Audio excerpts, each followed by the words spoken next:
কিন্তু যে জ্ঞানে তোমাকে চিনাইতে পারে না তুমি কি, তোমার সম্পর্ক কার সাথে, এখানে কেন এসেছ, তোমার গন্তব্য কোথায়, এই জ্ঞানকে কি জ্ঞান বলা চলে? এটাকে তো জ্ঞান বলা চলে না। তো যাই হোক, আকাশটি কত উপরে আশা করি বুঝতে সক্ষম হয়েছেন। দারমি শরীফে হাদিস বর্ণিত, হযরত রাসূলুল্লাহ সাল্লাল্লাহু আলাইহি ওয়াসাল্লাম বলেন, আমাদের জমিন থেকে আকাশের দূরত্ব যেই পরিমাণ, আকাশটি মোটাও এই পরিমাণ। তার মানে জমিন থেকে আকাশের পেট যেই পরিমাণ দূরত্বে, আকাশের পিঠ এর থেকে দ্বিগুণ দূরত্বে। আবার এই পরিমাণ জায়গা ফাঁকা, তার উপর দ্বিতীয় আকাশ। প্রথম আকাশকে ফুটবলের ন্যায় পেটের ভিতরে নিয়ে আছে, ওই আকাশটিও ফাঁকা পরিমাণ মোটা।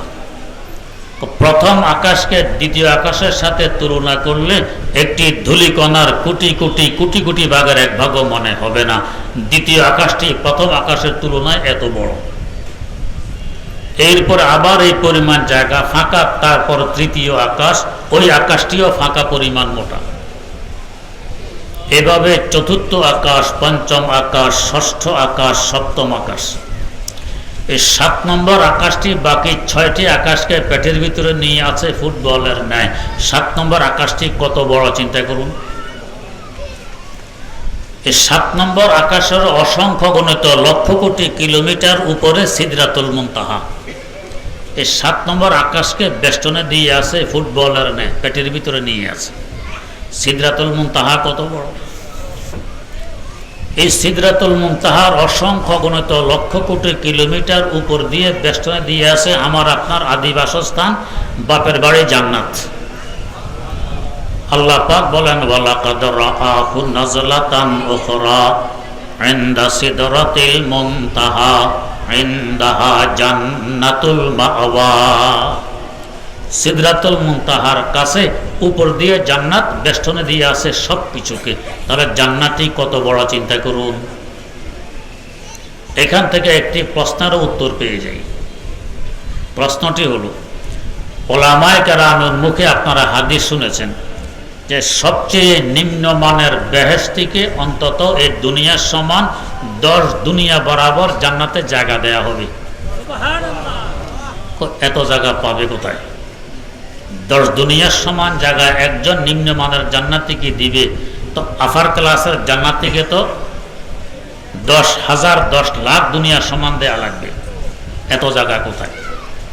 জান্নাত দিয়ে সিদরাতুল মুনতাহারও অসংখ্য গণিত লক্ষ কোটি কিলোমিটার উপর দিয়ে বেষ্টনে দিয়ে আছে। জান্নাতই কত বড় চিন্তা করুন। হাকিমুল ইসলাম আল্লামা কারি তৈয়ব সাহেব রহমতুল্লাহ আলাইহি লেখেন, একদিন হযরত জিবরিল আমিন আলাইহিস সালাম আল্লাহ পাকের কাছে দরখাস্ত পেশ করলেন যে আল্লাহ, নেককার মুমিন বান্দার জন্য জান্নাত সাজিয়ে রেখেছেন, একটু দেখতে মন চায়। কেউ স্টেজ সাজাইলে, বাড়িঘর নির্মাণ করলে মানুষ দেখতে যায়। তো হযরত জিবরিল আমিনও বললেন দেখতে মন চায়। আল্লাহ পাক অনুমতি দিলেন, যাও দেখো। জিবরিল আমিন ঢুকলেন বেহেশতে দেখার জন্য। বুড়ো মানুষের লাঠি ভর দিয়ে আস্তে আস্তে হাঁটা না দেখেন, পাখা মেরে ওড়ে না দেখেন। ওড়ার গতিটাও কেমন ছিল? বুখারী শরীফের ব্যাখ্যা গ্রন্থ ফজলুল বারীতে উল্লেখ আছে। একদিন তাকে জিজ্ঞেস করা হলো, জনাব আপনার গতি কেমন, ঘন্টায় কত কিলো? জবাব দিলেন, আমার গতি কেমন কি বুঝবে? একটি ঘটনা বলছি, আন্দাজ করতে পারবে। কি ঘটনা? ঘটনা হলো, যখন আল্লাহর পয়গম্বর হযরত ইউসুফ আলাইহিস সালামকে তার ভাইয়েরা কেনানের কূপে ফেলে দেয়, তখন আমি ছিলাম সিদরাতুল মুনতাহায়। কত উপরে মনে আছে তো? ফেলে দেওয়ার পর আল্লাহ পাকের পক্ষ থেকে আদেশ আসলো, ও জিবরাইল, আমার পয়গম্বর ইউসুফকে তার ভাইয়েরা কূপে ফেলে দিয়েছে, তিনি পানিতে পৌঁছার আগে আগে তুমি গিয়ে তাকে তুলে ধরো। ফেলে দেওয়ার পর আদেশ পেলাম, সিদরাতুল মুনতাহা থেকে জমিনের কেনানের কূপে এসে তাকে তুলে ধরেছি, তখনও তার পা মোবারক পানি পর্যন্ত পৌঁছতে পারেনি। একজন মানুষকে কূপে ফেলে দিলে পানি পর্যন্ত পৌঁছতে অন্তত ঘন্টা 10 তো লাগার কথা। ফেলে দেয়া মাত্রই তো ঝুপ। এর আগে জিবরিল আমিন ওনাকে তুলে ধরেছেন, পা মোবারক পানি পর্যন্ত পৌঁছতে পারেনি। গতিটি কেমন চিন্তা করুন। আর এমন হবেই না বা কেন? আমরা আন্তর্জাতিক প্লেনে উড়াউড়ি করি, প্লেন 2খানা পাখা দিয়ে ওড়ে। কত বড় পাখা? হয়তো 100 হাত লম্বা হবে, 30 হাত চওড়া হবে। এই 100 বাই 30 হাত 2খানা পাখা দিয়ে ওড়ে ঘন্টায় 1000 থেকে 1500 কিলোমিটার গতিতে। আর হযরত জিবরিল আমিন ওড়েন কেমন পাখা দিয়ে? মুসনাদে আহমদ বিন হাম্বল একটি হাদিসের কিতাব আছে 52 খণ্ডের। এই কিতাবের হাদিয়া বর্তমানে প্রায় 1 লক্ষ টাকা। এই কিতাবে একটি হাদিস উল্লেখ আছে যে একদিন রাসূল আকরাম সাল্লাল্লাহু আলাইহি ওয়াসাল্লাম বললেন, জিবরাইল, আপনি তো মানুষের আকার আকৃতি নিয়ে আমার কাছে ওহী পৌঁছাইতে আসেন, আসলে আপনি কত বড় ওই আকারে আপনাকে একটু দেখতে মন চায়। হযরত জিবরিল আমিন আলাইহিস সালাম বললেন, তাহলে আপনি পূর্ব আকাশের দিকে তাকিয়ে থাকুন, আমি দেখা দেওয়ার চেষ্টা করছি। এ বলে বিদায় নিলেন। হুজুর পূর্ব আকাশের দিকে তাকিয়ে বসে রইলেন। দেখতেছেন আকাশ থেকে কালো রঙের একটি পর্দা নিচের দিকে নামতেছে। পর্দাটি নামতে নামতে নামতে নামতে জমিনে এসে ঠেকলো, উপরের দিক খালি হলো না। এভাবে আকাশ থেকে জমিন, দক্ষিণ মেরু থেকে উত্তর মেরু, পুরা খালি জায়গাটি বরট হয়ে গেছে পর্দা দ্বারা। কিছুক্ষণ পর আবার পর্দাটি সরে যায়। এর একটু পরে দেখেন জিবরিল আমিন আগের অবস্থায় মানুষের আকার আকৃতি নিয়ে হুজুরের সামনে উপস্থিত। হুজুর বললেন, পূর্ব আকাশের দিকে তাকিয়ে থাকলে আপনাকে আসল আকারে দেখা যাবে। বললেন, তাকিয়ে রইলাম, দেখা তো দিলেন না। বললেন, কেন, কিছুই দেখেননি? একটি পর্দা দেখেছি মাত্র। কেমন দেখেছেন? তো দেখেছি আকাশ থেকে নিচে নামলো, জমিনে এসে ঠেকলো, উপরের দিক খালি হলো না। এভাবে আকাশ থেকে জমিন, দক্ষিণ মেরু থেকে উত্তর মেরু, পুরা খালি জায়গাটি বরট হয়ে গেছে। এই তো দেখলাম, আর তো কিছু দেখলাম না। হযরত জিবরিল আমিন বলেন, ও আল্লাহর রাসূল, এটি কোনো পর্দা ছিল না, ছিল আমি জিবরাইলের একখানা পাখা। এই একটি পাখাকে তার আসল আকৃতি দিয়ে জমিনে নামাইলাম। এতে আকাশ থেকে জমিন, দক্ষিণ মেরু থেকে উত্তর মেরু, পুরা খালি জায়গাটি বরট হয়ে গেছে। আল্লাহ পাক এমন বিরাট বিশাল পাখা আমাকে দান করেছেন মোট 600 খানা। বাকি 599টি পাখা এখানে কোথায় রাখবো সেই জায়গা তো এখানে নেই। এমন বিরাট বিশাল 600 পাখা মেরে যিনি উড়বেন, তার উড়ার গতি কেমন হবে? এভাবে 600 পাখা মারতেছেন, উঠতেছেন, বেহেশত দেখতেছেন। উঠতে উঠতে উঠতে উঠতে মিনিট নয়, ঘন্টা নয়, দিন নয়, সপ্তাহ নয়, মাস নয়, বছর নয়, কয়েক লক্ষ বছর উড়ার পর জিজ্ঞেস করলেন, আল্লাহ, বেহেশতের ওই কিনারা আর কত দূরে? আল্লাহ পাক বলেন, জিবরাইল, বেহেশতের এক কিনারা থেকে উড়া আরম্ভ করেছ, এখনো প্রথম সারি খুঁটি পর্যন্ত পৌঁছতে পারোনি। সামনে এভাবে অসংখ্য গণিত লক্ষ কোটি সারি সারি খুঁটি আছে, এরপর ওই কিনারার প্রশ্ন। জিবরিল আমিন বলেন, আল্লাহ, বুঝে এসে গেছে, আমি ফিরে চললাম। কত বড় এই বেহেশত! এই বেহেশতের অসংখ্য অগণিত লক্ষ কোটি কিলোমিটার উপর দিয়ে কুরসি বেষ্টনী দিয়ে আছে। কুরসিটি কত বড়! এর অসংখ্য অগণিত লক্ষ কোটি কিলোমিটার উপর দিয়ে আল্লাহ পাকের আরশে মোয়াল্লা। আরশ মানে সিংহাসন। এই সিংহাসনটি কত বড় চিন্তা করুন। যার সিংহাসন এত বড়, তিনি কত মহান। এই আরশে মোয়াল্লার উপরে হাদিসে কুদসি লেখা আছে, গালাবাত রহমতি গজবি, আমার রহমত আমার গজব থেকে বেশি। তার মানে আরশে মোয়াল্লার উপর হলো রহমতের দেশ, নূরের দেশ। ওইখানে বসবাস করে আমাদের এই 5 বস্তু, আমাদের রূহ, আমাদের কলব, আমাদের সির, আমাদের খফি, আমাদের আখফা। এই 5 বস্তুর বাস হলো রহমতের দেশ আরশে মোয়াল্লার উপরে। 5 বস্তু এখানে নিচে, 5 বস্তু এখানে উপরে। তার মানে আরশে মোয়াল্লার চতুর্দিক দিয়ে হলো রহমতের বেষ্টনী। যদি রহমতের বেষ্টনের ভিতরে আমরা না থাকতাম, যেভাবে নাফরমানেতে পুরা দুনিয়া নিমজ্জিত, এক ফোঁটা পানি আল্লাহ পাক আমাদেরকে দিতেন না। রহমতের এক কেন্দ্র আমাদের কাছে মদিনা মুনাওয়ারা আরাম করতেছেন রহমতুল্লিল আলামিন, আর রহমতের বেষ্টনী আরশে মাওলার উপর দিয়ে, এখানে রহমত ওইখানে রহমত। এই রহমতের বরকতে আমাদের চলাফেরা, না হয় এক ফোঁটা পানি পাওয়ার যোগ্যতা আমাদের নেই। বর্তমান বিশ্বে প্রায় 750 কোটির মতো মানুষ বসবাস করছে। এর মধ্যে 550 কোটিরও বেশি হলো কাফের, মুশরিক, নাস্তিক, মুরতাদ। 200 কোটির মতো মাত্র মুসলমান। এই 200 কোটির হিসাবে ডক্টর আহমদ শরীফ এবং তসলিমা নাসরিনও আছে। বাস্তবে মুমিন মুসলমান কয়জন?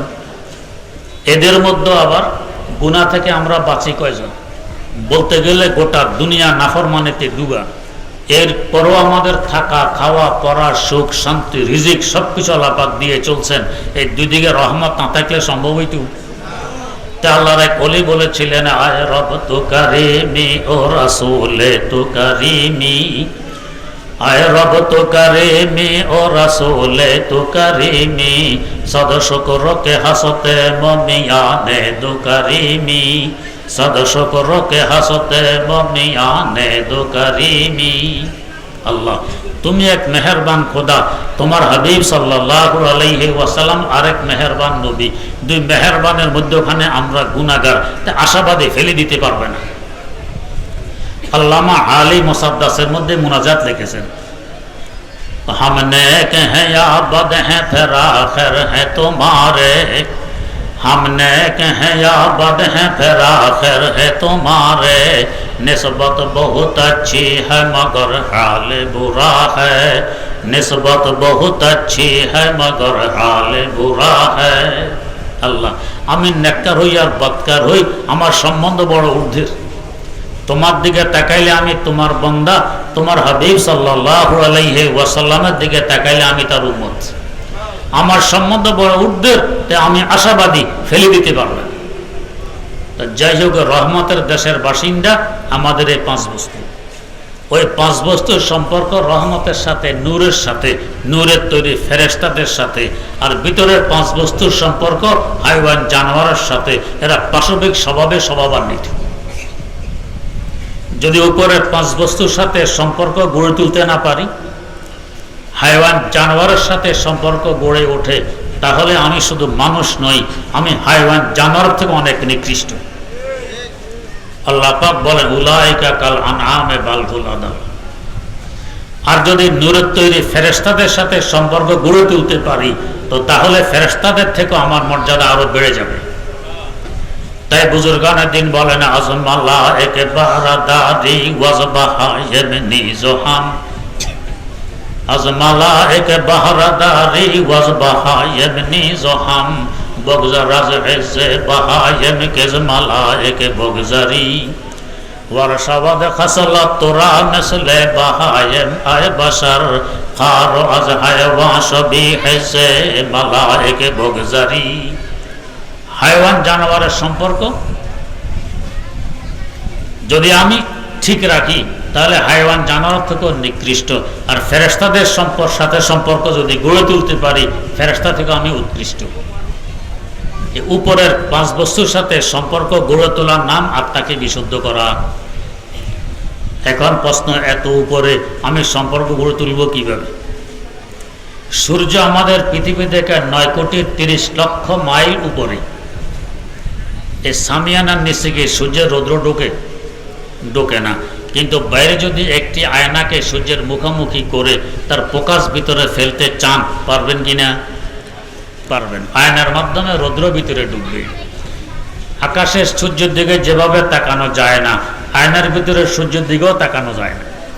এই আয়নার সাথে আরেকটি আয়না মুখোমুখি করলে তার প্রকাশ আরো দূরে ফেলতে পারবেন। এভাবে লক্ষ কোটি আয়নার মাধ্যমে লক্ষ কোটি কিলোমিটার দূর পর্যন্ত প্রকাশ নিয়ে যেতে পারবেন। ঠিক তেমনিভাবে আরশে মুআল্লা নূরের দেশের 5 বস্তু, এটার সাথে যোগাযোগ স্থাপনের জন্য আল্লাহ পাক একটি আয়না আমাদেরকে পাঠিয়ে দিলেন। তিনি হলেন মুহাম্মাদুর রাসূলুল্লাহ। তার কলব ওটার মুখোমুখি। তার কলবের মুখোমুখি করেছে।